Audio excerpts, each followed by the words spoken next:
Amber, welcome to the Lessons of a Lashpreneur show. Hey, Dream come true, yeah, is it not? I've always wanted to be on. That's your bucket list, check. Yeah. For those of you who don't know Amber, can you share just a little bit about who you are, who you serve, and how the heck we know each other? Yeah. Okay. So I'm Amber Brueseke. I'm the owner and founder of Biceps After Babies, where I help women to be able to reach their health and fitness goals without having to be miserable along the way. And so I teach a tool called macro counting. And I also recently have launched a coaching academy where I also teach other coaches how to not only teach macro counting, but also be able to dig deep into why we self-sabotage and why we say, hey, I'm going to do really well with my nutrition this week, and then don't. And I teach coaches how to work with their clients through that. So I know Tara back from 2018, and funny story about. Are you gonna wrap me out right? I'm totally totally, me out right? I'm totally going to. Right. Back in 2018, we had both joined a program, and I was looking for kind of a peer-based mastermind. Like I wanted to get a group of people together to just like mastermind about business. I wasn't really to the point where I was like ready to pay somebody to do that, to organize it for me. So I was like, I can do this myself. And so I reached out to 4 or 5 women just via like Messenger. And I said, hey, I'm putting together this peer mastermind. Is it something that you'd be interested in? And Tara got back to me very quickly and shot me down. No, pass. Thanks though. Said, no, I'm not really interested, which I appreciate. Like, I appreciate someone who's like a straight shooter who's going to like tell me how it is. No, I'm not really interested in that. And I was like, cool, totally fine. We did our peer-based mastermind. And then a year or so later, we joined another program together, and an actual mastermind, a legit mastermind. Paying somebody else to organize, which I mean, let's be honest, works most of the time way better than trying to do it on your own. Like I had this idea that I could like throw this mastermind together and it would be like super easy and it would be super awesome. And then you have people who like don't come because they're not paying for it and they don't really value it. And so then we like never had enough people show up and there was no structure to it. And so, I definitely pay for my masterminds now. I do have like good business friends, but I think there's such value in paying for a group of people to be put together in a room to be able to have that high level masterminding. So anyway, that's where I met Tara, and we've been friends ever since. Yeah, thinking back, because I've been thinking about that since you reminded me so clearly of that the other day, because I forgot. I think I was in a peer-based mastermind at that time with 2 other women. And it didn't work. They showed up. Like there was only 3 of us, so it was small. But I did not like the direction it was heading. And there was nobody to turn it. Yeah. To be like, we're heading down a path of like victimness, and they were complaining a lot. And I was like, I have zero interest in doing that again. And with peer-based. So when we're talking about peer-based masterminds, because I know that might be something unfamiliar with you, we're talking about like people getting together just on their own consistently to talk through business stuff. And so there's beauty in having a biz bestie, which I would consider Amber one of them, to bounce ideas off of, and not necessarily have to pay, but also like we're both really busy. And so being able to get back in a timely manner, or to be able to create that space to be intentional about dedicating time to other people's businesses gets really challenging. So when you pay for a mastermind, like we've done, where you have basically the person who is facilitating the mastermind, yes, your business coach, you create that time, you're intentional about blocking off that time to give and to get support. And so, we did that, and it was during 2020. So it was dicey. The experience was amazing. And, as best it could be during that season, because a lot of the in-person stuff got kind of wishy-washy because of COVID. But just speak to in your business, because, you don't have a beauty business, but you have a very successful business. She's in the 7 figures, people. Tell me about what the impact of having a peer group that you get together with, that you mastermind with, like what value has that added to your business or even your life? Well, I mean, I think one of the biggest things is having people who really get what it is that you're doing. And I think, that relates to any industry, right? In the beauty industry, like the health and fitness industry, the online industry in and of itself is like, I don't know about you guys who are listening, but I go and I start talking to my family and friends, and they're like, you do what? You do it how? Like, they don't really get it. And I think the same thing can be said if you run a salon. Like, you can tell people I run a salon, but they don't really get it. They don't really know what your day-to-day is like. They don't know what problems you're dealing with. And so just being in a room with people who actually really legitimately, when you say, oh, so-and-so called out sick today for the 5th time, they're like, oh, girl, I get you. Fire her ass. I know what that is like. there's nothing like being able to be in the trenches with other people. And then I was thinking too, as we were kind of making this distinction between peer-based mastermind, which like having friends in the industry is awesome, but I think especially as you're starting out, like it's like the blind leading the blind. Yeah. Oh Like, God, yeah. And I think that's what you're talking about with your peer-based mastermind, is like you guys are all getting, you're getting in this group and nobody really knows what they're doing, and we're all trying to figure it out, and we're getting into victimhood, and it's like it's not really, nobody's like guiding the experience. And that's a big difference when I started actually paying for masterminds and having somebody who knew what the heck they were doing, who was ahead of me in business, who like had walked people through that path before. It just made all the difference in those experiences that I had, which I felt like, oh, nobody else knows what this is like. And I'm like, yeah, actually every business owner has gone through that growth, and somebody can guide you through that. So every year that I've joined a mastermind, I've doubled my revenue. So why wouldn't I come back to something that has elevated me in my business and my ability to be able to perform as a CEO and as the leader and founder of my company. And it's made all of the difference in being able to actually achieve the goals that I set, and not just have those goals as a someday, but it's like set a goal, reach it. Okay, now what's next? Set that goal, reach it, and now what's next? And I think that has been the benefit for me in masterminding. Yeah, I think to make a clarification, it wasn't just by joining that you doubled your business. True. It was the support and like even just people calling you out on where your limiting beliefs are, because we all have them, right? We all reach caps where we're like, I don't know how to get to that next level, or I'm unwilling to let go of some things, and maybe I don't know what those are. And so getting in that group that has the spectrum, right, of people that are ahead of you in either revenue or sales or processes, and those that are further behind, but you all have something to contribute because you are like, that's what a mastermind is. It is a bunch of minds coming together to create one big mastermind, or I always envisioned Mega Mind, the cartoon guy. It's like the best ideas, solutions. And so when you're alone in business, which most business owners are, but especially when we're owning salons and treatments where we're stuck in a treatment room, when you're in your head and you're spinning and you're cycling, you cannot get out of that, right? You have to have people come in and be like, here's a different perspective, or here's how you can try something new and feel safe to go take action that otherwise by yourself would feel too scary or too risky to do. Yeah, that happened to me yesterday. We were masterminding, and I mean, it was like such a silly little thing. But again, it was like the way that I was looking at it and the way I was in my head was just like, this is the way it is. And then someone offered me a different possibility, and I was like, wait, could that be true? And I thought about it, and I'm like, this is so dumb. I've just told myself over and over, and let me I'll ground it in specifics too, because specifics really help me.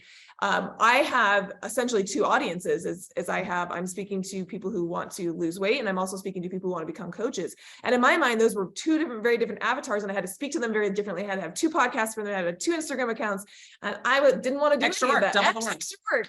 And the whole group was like, what are you talking about? Why do you feel like you can literally say basically the same thing to both of those people, or you can kind of alternate between the two, and both of them can receive value from you speaking to the other avatar. Like, they're not different enough that you actually have to do different Instagram double the work. And that just blew my mind. It's such a simple thing. And you may think, well, why is that such a big deal? Because that had been something that had been holding me up in my business for the last several months. And just a simple, me saying that, the mastermind being like, maybe it doesn't have to be that way. And me realizing, oh, I've been limiting myself in what I thought was possible because I thought it had to be a certain way. You were overcomplicating it? I was overthinking it. I was overcomplicating it. I know nobody ever is listening to this ever does that in their own business. No, never. But we need that outside perspective. And it doesn't have to be somebody who I think is such a good point. Sometimes we think, oh, it's people have to be so much ahead of me in business, or they have to be making more than me to be able to provide that perspective. And that can be helpful. People who've walked through it, but there's people in the room that are making way less than me, people who are making way more than me. And I found value from all of their perspectives. It was just a different perspective from mine. Yeah, there's just something to be said about, and it's a small group. I think there's 11 of us that are here right now masterminding. And we don't have, this is just kind of a one-off event mastermind that we it's 3 years delayed. But we don't have an ongoing relationship. I can't imagine. I mean, I've been in masterminds where we have multiple touch points, and that's really, it's retreat number 2 and retreat number 3, where it's like you've established that relationship, you're talking between the retreats, that you start to really get in people. You don't need the backstory when you have this ongoing thing. It's like, okay, I know your business, I know it well. Okay, you're still dealing with that, because I think last time we had that. I know you were doing that last time. Like even coming back to this retreat, I was like, okay, 2020 was the last time I was in a room of like mastermind people. And I'm like, well, there's still stuff that I felt like I'd gone through that is still coming up. But hey, I've progressed. I mean, for sure. I've let go of a lot. Yeah. Any other things that you want to talk about as far as just as a business owner, the value and benefit of just connecting with other business owners that get it? I mean, I think if you don't have a group that understands what you're going through, you're missing out on a big, that's a big blind spot in your business. We are not meant to do life alone. Like humans aren't meant to do life alone. And we know that because we all get into relationships and we all want friendships and we all want we want people that get us. And this is an area for many of us who are entrepreneurs that is a very large part of our identity. It's a large part of who we are. And if you're not finding people who understand that, who get that, you're doing it alone, and we aren't meant to do life and business alone. And so I think, there is just so much power in getting in a room of people who get what you do, who get what you're going through, who get the struggles, who can provide that different perspective for you of, oh my gosh, you've done it differently than me and you've been successful. Maybe I'm making this too hard. Maybe it doesn't have to be this way. Maybe not all clients are this way. Seeing your clients differently, right? Maybe not all clients can't afford things, just like there's different perspectives that offer you an ability to be able to move forward in your business. And if you are somebody who has big goals and you have big dreams and you don't want to just do the same thing for the rest of your life, but you're committed to growth personally in your business, then there's no better way to be able to do that than to get in a room of people who are also committed to their growth and their business and doing the things that are going to be able to drive them forward in life. That is not your team, by the way. That can't be your team. It can't be your team because you are leading your team. So inherently your team is inheriting your blind spots. And so that's a clip. Good Lord, say that again. You have to get out of that echo chamber.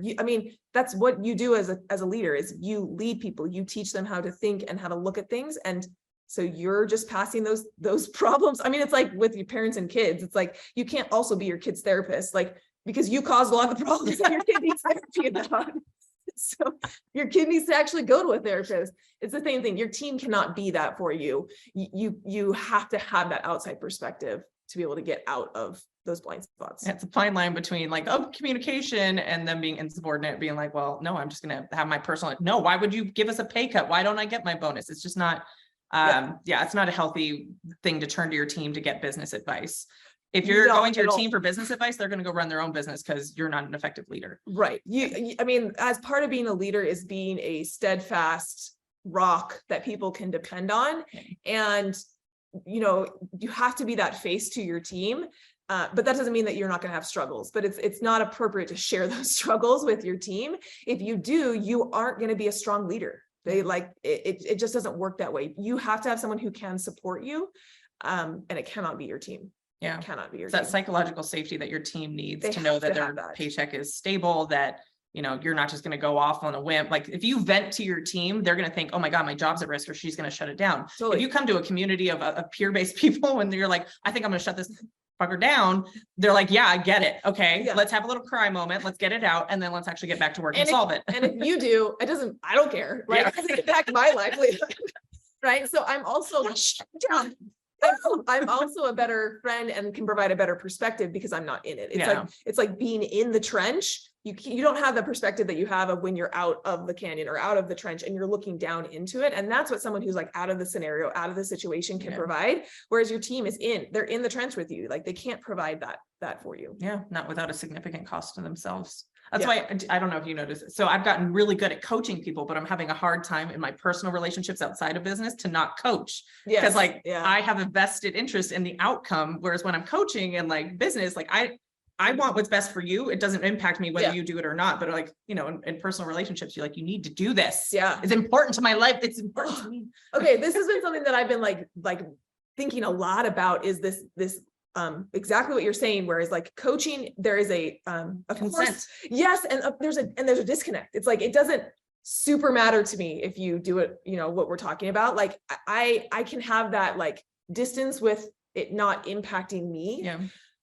But in a lot of our other relationships, if you start to bring coaching in the way that we do it with clients who have consent, who have said that they want to get coaching, you try to do that in other areas of your relationship, it becomes controlling. Yeah. And so it is that fine line between offering perspective when someone has said that they want that, when they are asking you for that, and getting into coaching when people haven't consented. It's not the situation where they're asking for that. And it really, what it becomes is a way to control people. And so it's something, it is a fine line of like having to have the space, the appropriate space to be able to do that. Yeah. Even outside of like coaching, but just even accountability, like trying to get accountability from your partner. Yeah. Right. Because you're going to paint this vision and this dream of where you want to be. They're going to get married to that vision, right? Of like, oh, maybe she can retire me someday, or, oh, she wants to have this, but then they're going to watch you struggle through that and they're going to want to save you from it. But really, maybe that's what you need to go through to get to the other side of it. Whereas when you're in, you know, you're with your peers and with a coach, like they have perspective of, yes, your struggle is going to be hard, but this is what you need to do and go through to learn how to not do it so that you can then get to where you want to be. So even just as far as accountability, trying to get accountability from your personal relationships can only get you so far, because they're not going to want to see you struggle, right? They're going to want to save you, or they just want to focus on your happiness. Whereas, you know, when you get in a different perspective where people understand that's part of the journey you go on, they can make it safe for you to struggle and know that it's okay, and know that you're going to get out of it, rather than just keep adding more, keep adding more, keep adding more. Yeah. Growth is uncomfortable. No, and it is certainly not. It's the hardest thing you will go through. Yeah. And your partner doesn't want you to be uncomfortable. And so inherently, a lot of times our partners limit us from growth because they don't want us to be uncomfortable, which is normal and natural. Like, of course. Or they get resentful that they're having to pick up because they're trying, like, oh, well, she's financially stressed, so I guess I have to work more. And like, you know, what about my dreams? And it's just, there's a lot of enmeshment that comes with that. So it's nice to get out of that and be with peer-based people who really are your biggest cheerleaders, but in the way that's not always like rah-rah. Yeah, because sometimes the best way to be a cheerleader is to say, this super sucks, keep going. Yeah. And that's true. Right? Like you have to go through the suck. Yeah. Get through the suck to get to the growth, because you're saying you want something bigger and you've got to grow to get there. Yeah. So let's not avoid the suck.